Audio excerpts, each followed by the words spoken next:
Subscribe now and press the bell icon. Never miss an update.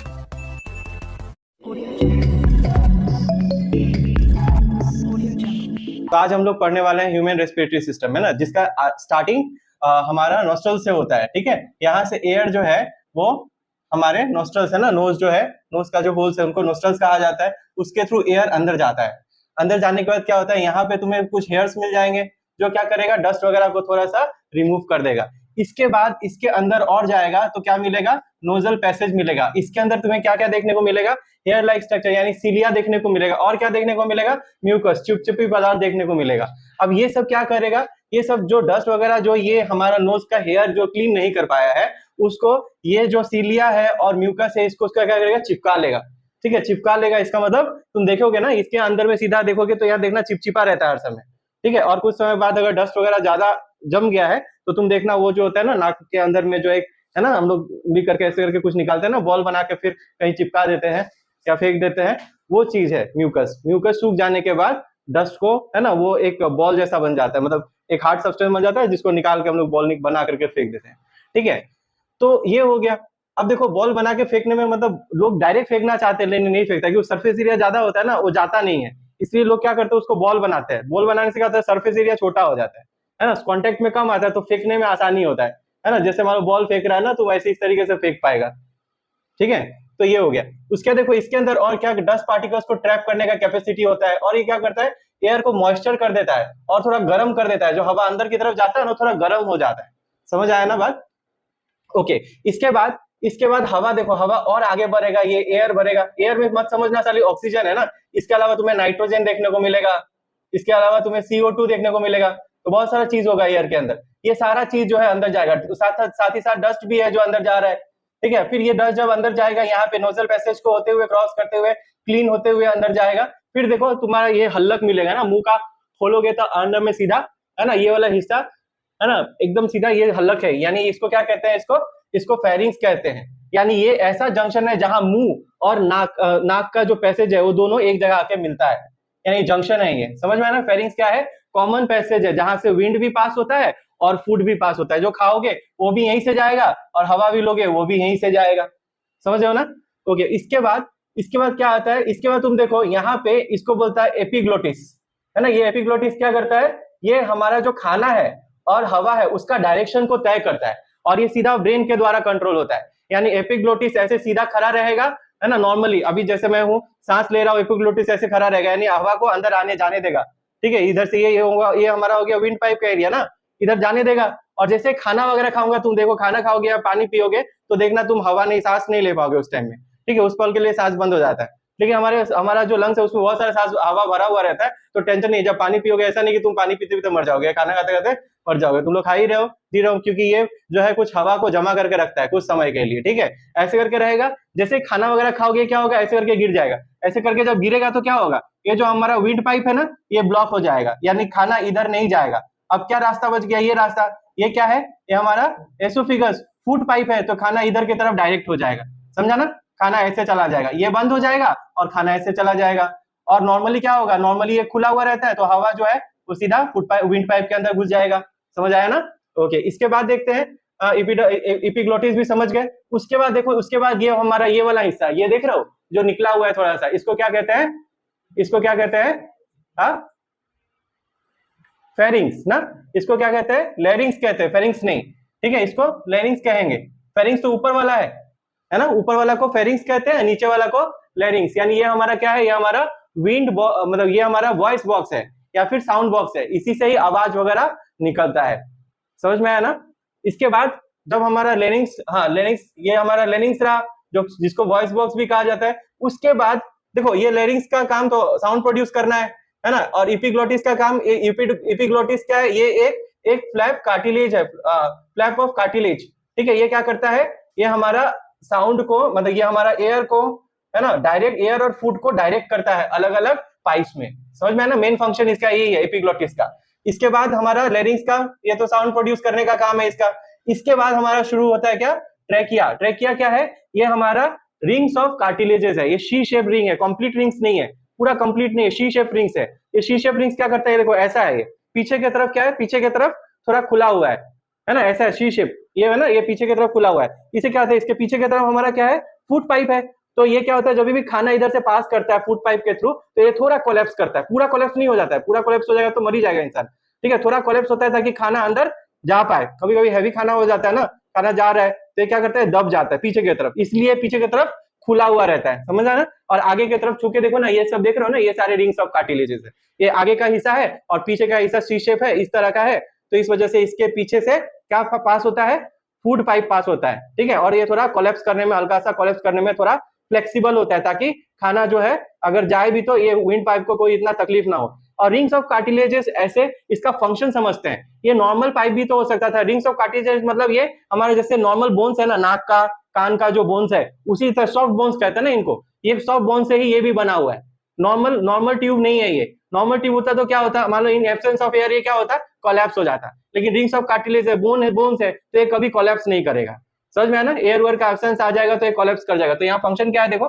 Incomplete rings of cartilages का क्या है काम, it keeps trachea open allowing the passage of air to the lungs, ये हर समय trachea को खुला रखता है ताकि हवा हर समय लंग्स में जाते रहे, ठीक है, this ensures air passage does not collapse, और ये सुनिश्चित करता है, मतलब मेक श्योर करता है कि कभी भी एयर पैसेज कोलैप्स ना हो जाए, कोलैप्स यानी चिपक ना जाए, कहीं बंद ना हो जाए, है ना, बंद हो जाने से क्या होगा, हम लोग सांस ही नहीं ले पाएंगे, है ना। अच्छा, कोई किसी का गला दबाता है, ठीक है, तो जब गला दबाएगा तो यही विंड पाइप है ना, ये वाला हिस्सा क्या होता है, हाँ, जोर से दबा देने से ये कोलैप्स कर जाएगा, कोलैप्स कर जाने से क्या हो गया, कोई फांसी लगा लेता है, तो ये वाला हिस्सा क्या करेगा, ठीक है, ये, और साथ ही साथ पीछे वाला हिस्सा में भी जो हमारा ये है, क्या बोलते हैं इसको, जो स्पाइनल कॉर्ड है, यहाँ और यहाँ, ये दोनों जगह में बहुत ज्यादा इंपैक्ट पड़ता है, ये स्पाइनल कॉर्ड में हमारा कुछ ऐसा रीजंस रहता है जिसके थ्रू हमारा बॉडी का सारा सिग्नल आता है ना, हार्ट कैसे पंप करना चाहिए, क्या क्या सारा फंक्शन ये डिसाइड करता है। तो अगर यहाँ पे कोई तरह का प्रॉब्लम आ गया तो पूरा बॉडी का जो जो काम करने का जो मतलब इनपुट जा रहा था ब्रेन से, वो इनपुट जाना बंद हो जाएगा, और साथ ही साथ क्या होगा, हवा का नाली भी बंद हो जाएगा, ये ना कोलैप्स हो जाएगा, जिसकी वजह से इंसान का मौत हो जाता है, ठीक है। इसके बाद ये देख रहे हो ना, रिंग्स ऑफ कार्टिलेजेस, इसके बाद क्या होता है, देखो ये रिंग्स ऑफ कार्टिलेज ना दो थोड़ा स्मॉलर सेक्शन में डिवाइड हो जाता है, नीचे जाकर सीधा एक जा रहा है और फिर डिवाइड हो जाता है, इन सेक्शंस को क्या कहते हैं, ये दोनों सेक्शंस को क्या कहेंगे, इन दोनों सेक्शंस को कहेंगे हम लोग एक साथ ब्रोंकाई, ठीक है, और एक एक करके बोलेंगे तो क्या बोलेगा हम लोग, हाँ, ब्रोंकियोस, है ना, BRONCHUS, ओके। तो ये सॉरी, सिंगुलर जो है वो ब्रोंकियोस है, और प्लूरल क्या बोलेंगे इसको, ब्रोंकाई बोलेंगे। तो नॉर्मली तुम देखोगे बुक वगैरह में ब्रोंकाई लिखा होगा, यानी दोनों को कंबाइनली बोला जा रहा है, ठीक है। अब ये हवा जो है इसके थ्रू ये दोनों लंग्स में जाएगा, समझ में आया ना। अब ये जो ब्रोंकाई है ये फर्दर और डिवाइड हो जाता है, ठीक है, दोनों लंग्स के ऊपर में क्या होगा, देखो दोनों लंग्स के ऊपर, दोनों जो लंग्स है ये हमारा रिप केज है ना, रिप केज के अंदर रिप्स, दोनों साइड में 12-12 रिप्स होगा, और उसी के अंदर ये लंग्स क्या होगा, ठीक है, सेफली प्रोटेक्टेड रहेगा, ठीक है, दोनों तरफ 12-12 मतलब 24 रिप्स रहता है हमारा, और ये एक केज की तरह है जो अलाउ करता है कि लंग्स फूल पाए या फिर पचक पाए, ठीक है। इसके बाद हमारा आ जाता है ब्रोंकियोल्स, यानी और भी इसका छोटा छोटा डिविजन्स है ना, स्मॉलर डिवीजन, जिसको ब्रोंकियोल्स कहा जाता है, ठीक है। हवा ब्रोंकियोल्स तक आएगा, यानी ये जो एयर है ना, एयर इधर होते हुए इधर भी जाएगा, एयर इधर भी जाएगा, इससे होते हुए यहाँ भी आएगा, ब्रोंकियोल्स तक आएगा, ठीक है। उसके बाद फिर ब्रोंकियोल से यही पैसेज है ये सब, ठीक है, इसका मेन काम हवा को लेके आना है, लेकिन मेन काम अब शुरू होगा जब ब्रोंकियोल से जाकर के वो क्या होगा, देखो एल्वियुलर डक्ट के थ्रू ये कहाँ जाएगा, एल्विली में जाएगा। एल्विली क्या होता है, ये तुम्हारा बैलून या फिर सेक लाइक स्ट्रक्चर होता है, गुब्बारे की तरह स्ट्रक्चर्स होता है, ये क्या करता है, हवा को जमा करके रखता है, ठीक है, काफी लार्ज सरफेस एरिया, ये देखो छोटा छोटा गुच्छा है ना, ऐसा बहुत सारा मिलियंस ऑफ एल्विली है, ठीक है। ये क्या करता है, हमारा एयर को, जो एयर हम लोग सांस लेके अंदर ले जाते हैं, इसी गुब्बारे के अंदर स्टोर होता है, समझ में है ना, और यहीं पे एक्सचेंज ऑफ गैसेस होता है। इसका मेन फंक्शन क्या है, एल्विली का एक्सचेंज ऑफ गैसेस करवाना, समझ रहे हो ना बात को। यहीं पे क्या होगा, ये बहुत सारा ब्लड वेसल से, हम लोग पढ़ेंगे इसका फंक्शंस, बहुत सारा ब्लड वेसल से इससे साउंडेड रहता है, जिससे क्या होता है, सारा ब्लड वेसल्स इसके पास आता है कार्बन डाइऑक्साइड लेकर के, ठीक है, डिजोल्व फॉर्म में लेके आता है एल्विली के पास, और एल्विली का जो ये होता है ना, जो उसका जो कवरिंग होता है वो 1 लेयर थिक रहता है, और यहाँ पे क्या रहेगा, यहाँ पे तुम्हारा ब्लड कैपिलरीज रहेगा, वो भी पतला ये भी पतला, दोनों क्या करेगा, आराम से एक्सचेंज करेगा। कार्बन डाइऑक्साइड जो है ब्लड लेके आएगा, वो एल्विली को दे देगा, एल्विली क्या करेगा, एल्विली इसको वापस से निकाल देगा, ठीक है। इसके निकालने में भी फंक्शन है, डायरेक्ट ऐसे एक कैसे निकालेगा, इसके लिए नीचे क्या है, डायफ्राम है, डायफ्राम क्या करेगा, ये 70% रेस्पिरेशन हमारा ये कंप्लीट करवाता है। यानी ये क्या होगा, जब तुम सांस लोगे ना तो डायफ्राम जो है वो कॉन्ट्रैक्ट हो जाएगा। ऐसे नॉर्मली ऐसा रहता है डायफ्राम ऐसा रहेगा, और जब तुम सांस लोगे तो क्या हो जाएगा, ऐसा हो जाएगा। समझा कि नहीं? इससे क्या होगा, इससे जो तुम्हारा चेस्ट कैविटी या थोरेक्सिक कैविटी वो क्या हो जाएगा, बड़ा हो जाएगा, जिससे क्या होगा, ज्यादा से ज्यादा तुम एयर इनहेल कर पाओगे। समझ में आया ना? अब ये ऑक्सीजन आ गया, एल्वुली के अंदर ऑक्सीजन आ गया, भर गया। अब एक्सचेंज होगा, यानी ऑक्सीजन जो है ये क्या करेगा, ब्लड वेसल्स को ये ऑक्सीजन दे देगा, और ब्लड वेसल से जो है ना कार्बन डाइऑक्साइड है वो ले लेगा। तो यहाँ सारा ऐसे एल्वुली में क्या हो जाएगा, कार्बन डाइऑक्साइड ज्यादा भर जाएगा। देखो हम लोग जब एयर इनहेल करते हैं ना, उसमें 0.03% कार्बन डाइऑक्साइड होता है, और जब हम लोग एयर को एक्सेल करते हैं, ये इनहेल का टाइम है ना, इनहेल, और जब हम लोग एक्सेल करते हैं एयर, तो ये क्या होता है, लगभग 4.4% के आसपास हो जाता है। यानी हमारा बॉडी है ना सेलुलर रेस्पिरेशन जब करता है तो ये क्या करता है, कार्बन डाइऑक्साइड जनरेट करता है। वो carbon dioxide generated carbon dioxide क्या होता है, ब्लड के थ्रू डिसॉल्व फॉर्म में एल्वुली के पास आता है। ठीक है, एल्वुली क्या करता है उसको, एल्वुली उसको ले लेता है, एब्जॉर्ब, मतलब वो ये डिफ्यूजन के थ्रू अंदर चला जाता है एल्वुली के, और फिर क्या होता है, फिर काम होता है, ये जो अभी फ्लैट बन गया था ना थोड़ा देर पहले मैंने बताया था, इनहेलेशन के दौरान फ्लैट हो गया था डायफ्राम, है ना। अब क्या होगा, जैसे ही कार्बन डाइऑक्साइड को भरते हुए देखेगा, ये क्या करेगा, ये इस तरह डोम शेप बना लेगा। डोम शेप जब बनाएगा तो क्या होगा, सोचो तो ये ऐसा फ्लैट है और ऐसा हो गया, यानी इसको धकेलेगा ये, है ना। इसको जब धकेलेगा तो क्या होगा, इसके एल्वुली में जितना भी हवा वगैरह होगा वो सभी धक्का खाएगा, तो ये क्या होगा, जो रास्ते से आया था एयर, है ना, वही रास्ता से फिर कार्बन डाइऑक्साइड बाहर निकल जाएगा। समझ आएगी नहीं? इसलिए तुम जो एयर छोड़ते हो वो गर्म होता है, क्यों, क्योंकि वो ज्यादा कार्बन डाइऑक्साइड कंटेन करता है। कार्बन डाइऑक्साइड थोड़ा भी रहेगा तो काफी गर्मी क्रिएट करता है, और वही कारण है ग्लोबल वार्मिंग का, है ना। मेन जो है वही गैस है जो ग्लोबल वार्मिंग को मतलब इनहेंस कर रहा है। समझ आया ना? इसके अलावा तुम देखो ये वाला हिस्सा, है ना, ये वाला हिस्सा जो है इसको लंग्स कहेंगे हम लोग। ठीक है, लंग्स में ये डबल लेयर्ड होता है, जिसको क्या कहा जाता है, प्लूरा कहा जाता है ना। ये क्या करता है, लंग्स को प्रोटेक्ट करके, मतलब इसको कवरिंग प्रोवाइड करता है। इसके अलावा रिब्स क्या है, ये बोन्स है जो कि लंग्स को प्रोटेक्ट करता है। टोटल 24 रिब्स है हमारे बॉडी में, है ना। और ये रिब केज जो है इस तरह का शेप होने की वजह से क्या होता है, इसका भी जब तुम देखोगे सांस लोगे और छोड़ोगे तो तुम क्या देखोगे, इसका रिब केज का भी मूवमेंट नजर आएगा, है ना। जो प्रेग्नेंट वीमेन होता है उनका पेट में जब बच्चा होता है तो उनका डायफ्राम अच्छे से काम नहीं करता है, क्योंकि यहीं पे रहता है ना, यही जगह में एब्डोमेन में रीजन में रहता है। तो ये तुम्हारा डायफ्राम जो है काम अच्छे से नहीं करता है, तो फिर उन लोगों का काम जो है वो किससे होता है, उन लोग रेस्पिरेशन किससे करते हैं ज्यादातर, है ना। ज्यादातर उन लोग रिब केज से रिब्स के थ्रू रेस्पिरेशन करते हैं, और किसी कारण से अगर रिब टूट गया तो फिर तो उन लोग मर सकते हैं। ठीक है, समझ आया बात? ठीक है, इसके अलावा तुम देखो जो हमारा ये रेस्पिरेटरी सिस्टम है, इसको हम लोग दो हिस्से में बांट सकते हैं। क्या क्या है, एक है अपर रेस्पिरेटरी ट्रैक्ट और दूसरा है lower respiratory tract. Upper respiratory tract में क्या क्या आएगा, नोज आएगा, नोजल कैविटी आएगा, फेरिंग्स आएगा, है ना। उसके बाद फिर लैरिंग्स आएगा, उसके बाद फिर लोअर रेस्पिरेटरी ट्रैक्ट में यहाँ तक तुम्हारा आ जाएगा। ठीक है, अपर रेस्पिरेटरी ट्रैक्ट में, और इसके अलावा जो भी चीज नीचे है वो सब लोअर रेस्पिरेटरी ट्रैक्ट में आएगा। ट्रैकिया, ये ट्रैकिया हो गया, फिर ब्रोंकाई, ब्रोंकियोल्स, लंग्स, डायफ्राम। ठीक है, ये सब क्या होगा, लोअर रेस्पिरेटरी ट्रैक्ट में आएगा। समझ आया ना? ओके, देखो एपिग्लोटिस जो है ना, एपिग्लोटिस जो है वो क्या करता है, खाना के पैसेज को कंट्रोल करता है। यानी जो खाना आ रहा है, खाना और विंड का जो पैसेज है उसको कंट्रोल करता है। खाना अगर आ रहा है तो उसको इधर ले जाने के लिए क्या करेगा, ये बंद कर देगा ना विंड पाइप को। और अगर खाना नहीं खा रहे हो तो हवा जो है उसको, है ना, उसको विंड पाइप में जाने देगा, है ना। अभी मान लो कभी कभी खाते वक्त क्या करते हो, है ना, कहीं कहीं खोए रहते हो या फिर किसी से बात करने तो अचानक से देखते हो कि, है ना, सरक गया, है ना, सरक जाता है। सरक कैसे जाता है, तो ये जो खाना है ना, ये एपिग्लोटिस उस टाइम में बंद नहीं होता कि बात करना होता है, तो क्या होता है, ये चीज तो खुला रह जाता है। ठीक है, खुला रह जाने की वजह से खाना यहाँ पे आ जाता है, तो फिर हमें हिचकी आता है या फिर हमें सरक जाता है, जिससे क्या होता है, ये हवा, ये जो भी खाना इस एरिया में आ जाता है वो तो इसे, मतलब खाना तो इस एरिया के लिए नहीं बना हुआ है ना, ये एरिया में आ गया तो फिर तो ये प्रॉब्लम करेगा, तो ये सब उसको धकेल देता है। धकेलने की वजह से खाना जो है वो नाक के थ्रू या मुख के थ्रू क्या होता है, निकल आता है। ठीक है, तो इस वजह से जब भी खाना वगैरह खाओ तो बातचीत ना करो, ठीक है, ताकि खाना जो है वो फूड पाइप में ही जाए, विंड पाइप में ना चला जाए ना, वरना ये तुम्हें प्रॉब्लम देगा बाद में। ठीक है, उसके बाद फिर हम लोग यहाँ पे देखते हैं इनहेलेशन और एक्सहेलेशन के दौरान हमारा डायफ्राम और रिब्स, है ना, कैसे मूव करता है। देखो जब हम लोग इनहेल करते हैं तब हम लोग क्या करते हैं, हमारे लंग्स में हवा एंटर करता है ना, ये जो नोज है उसके थ्रू लंग्स में हवा एंटर करता है थ्रू द नोज। और जब हम लोग एक्सहेल करेंगे तो क्या होगा, हाँ, ये नोज के थ्रू ये हवा बाहर निकलेगा, है ना। यही तो होता है ना इनहेलेशन एक्सहेलेशन के दौरान, बेसिक फिनोमेना यही है। देखो इसके बाद क्या होता है, जब हम लोग इनहेल करते हैं तो हमारा जो डायफ्राम है वो क्या हो जाता है, कॉन्ट्रैक्ट करता है, याद रखना है, कॉन्ट्रैक्ट करता है। कॉन्ट्रैक्ट करने की वजह से क्या होता है, वो सीधा वो फ्लैट हो जाता है, एकदम सीधा हो जाता है, समझा कि नहीं। नॉर्मली ऐसे रहता है, ये रिलैक्स पोजीशन है उसका। जब वो इनहेल करते हैं तो ये क्या हो जाता है, कॉन्ट्रैक्ट हो जाता है, ये फ्लैट हो जाता है, ठीक है, और नीचे की तरफ चला जाता है। वैसे जब हम लोग एक्सेल करते हैं, एक्सेल करते हैं तो ये रिलैक्स होता है और ये क्या करता है, ये डोम शेप का बन जाता है। समझ में आया ना।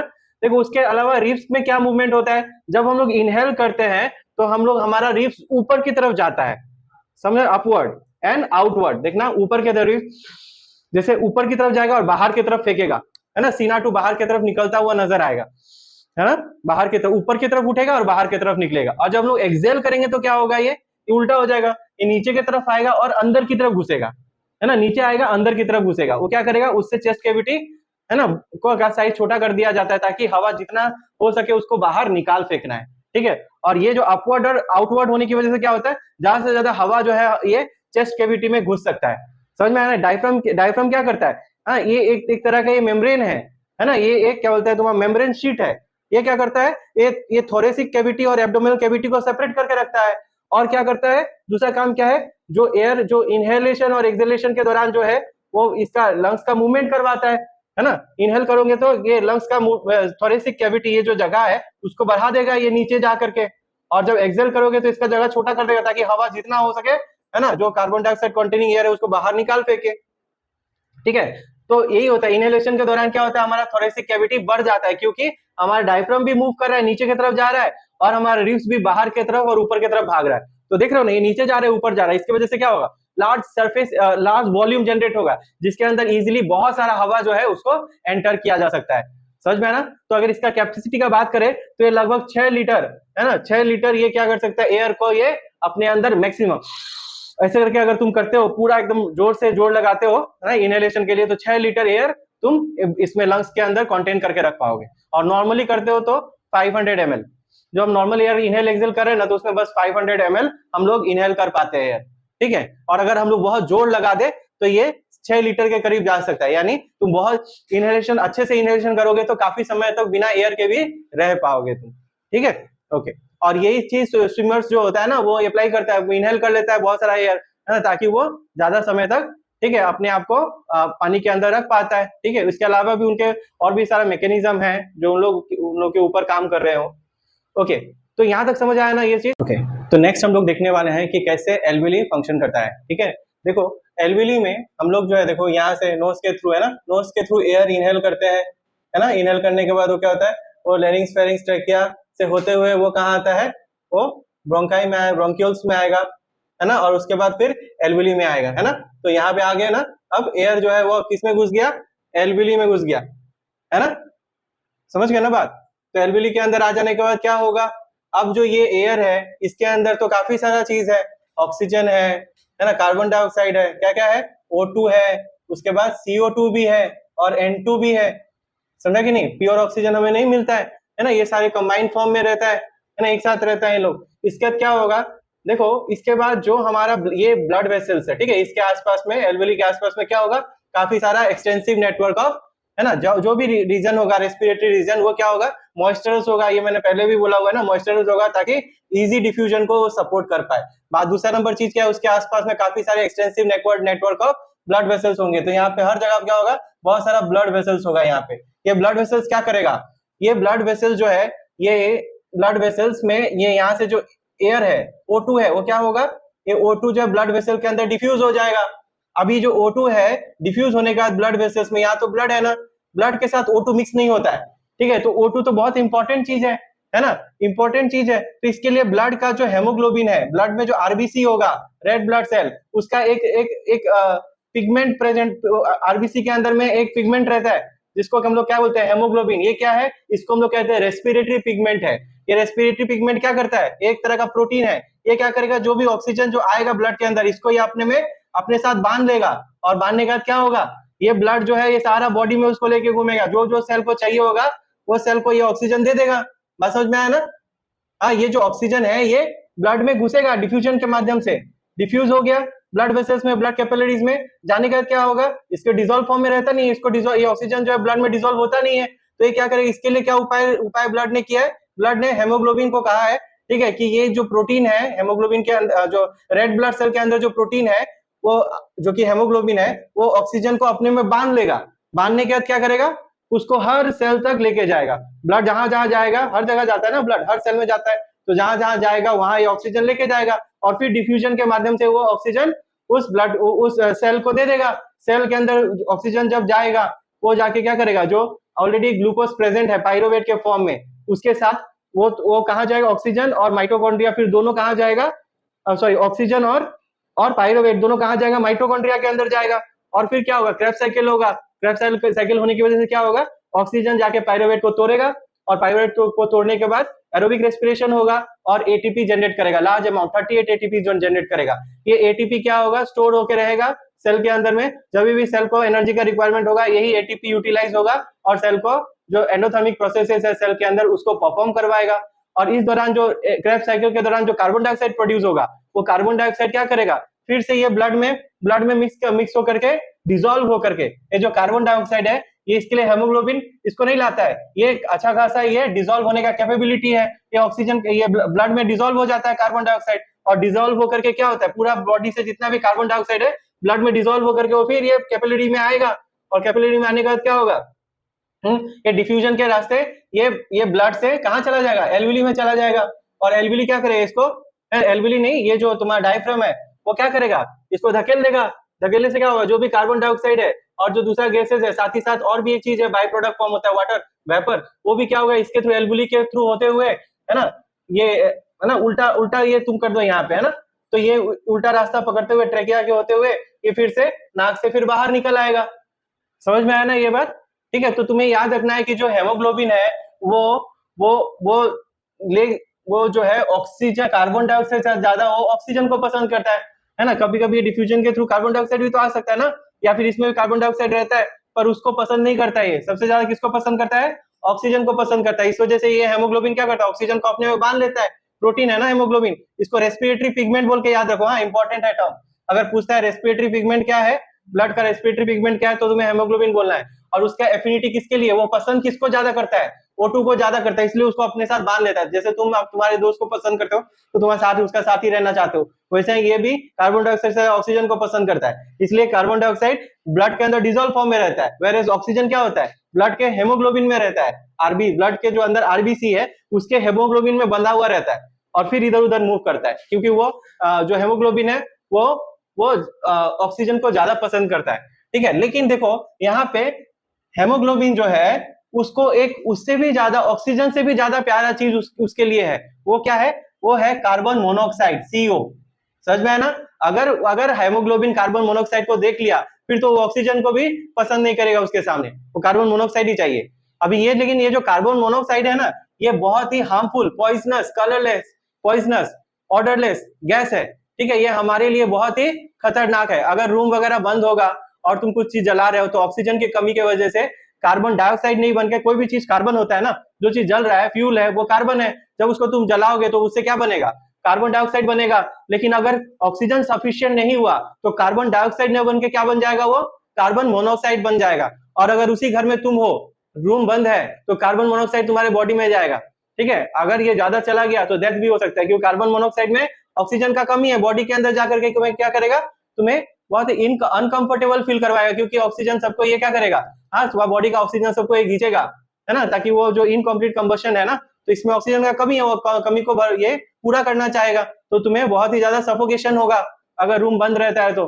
इसलिए कोई भी चीज जलाओ तो रूम खोल करके जलाओ, ताकि ऑक्सीजन ज्यादा घुसे और बर्निंग अच्छे से हो, जिससे कार्बन मोनोऑक्साइड प्रोड्यूस ना हो, वरना इसे, ठीक है, खतरा है। तुम देखना कहीं कहीं आग उग लग जाता है, आग जब लग जाता है तो क्या करते हैं बहुत लोग, है ना, कहाँ भागते हैं, अब बाथरूम की तरफ भागते हैं, सोचते हैं बंद है तो वहां बच जाएंगे, पर वहीं जाकर के उन लोग मर जाते हैं।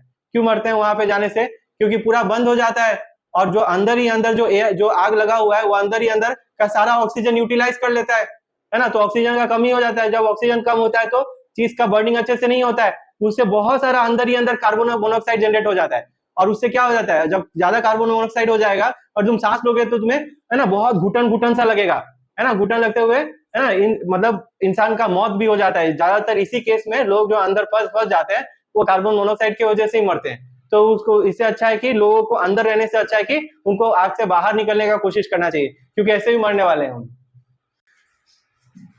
ठीक है, समझ गया ना? तो ये चीज है।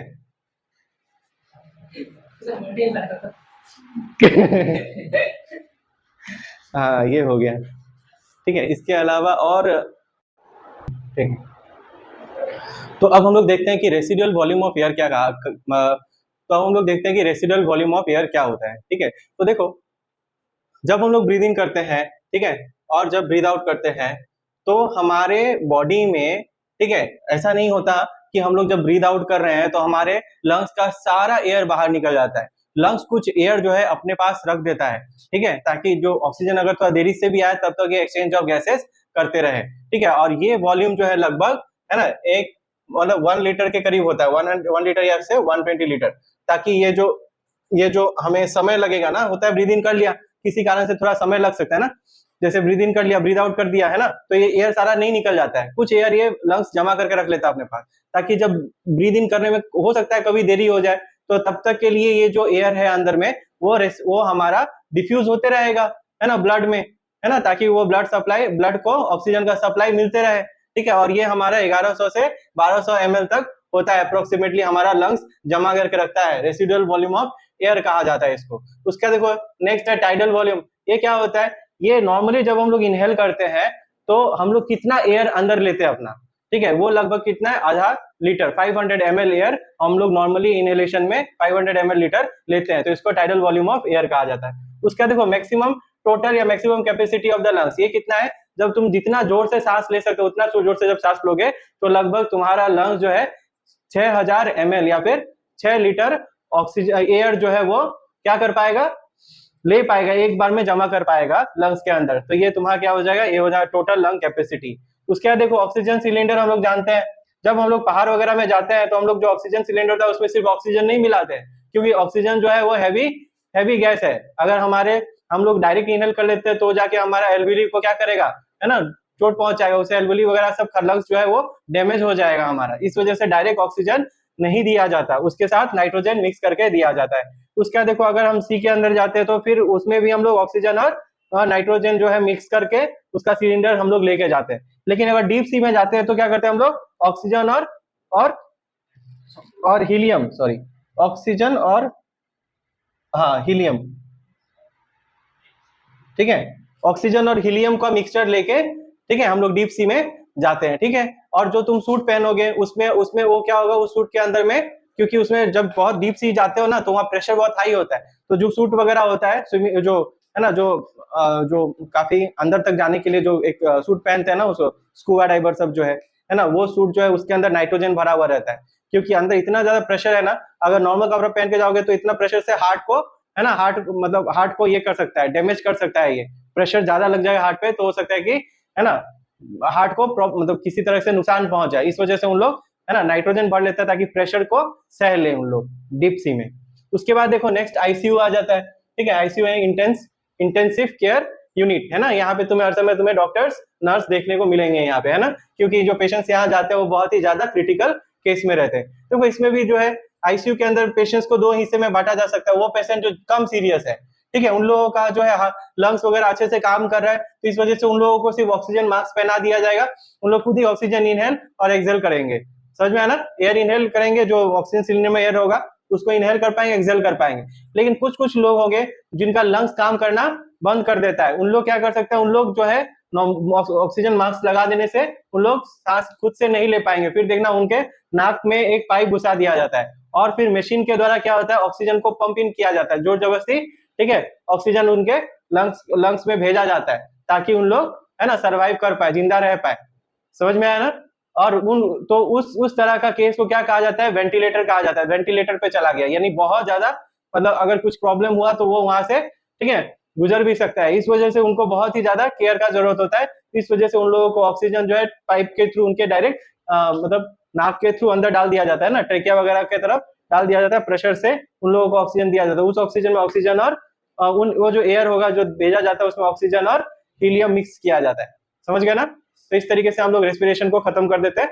ठीक है, तो अगला जो टॉपिक होगा हमारा ट्रांसपोर्टेशन। ठीक है, ओके। तो अगर वीडियो अच्छा लगे तो आप हमारे चैनल को लाइक और सब्सक्राइब कर सकते हैं। Okay, bye bye.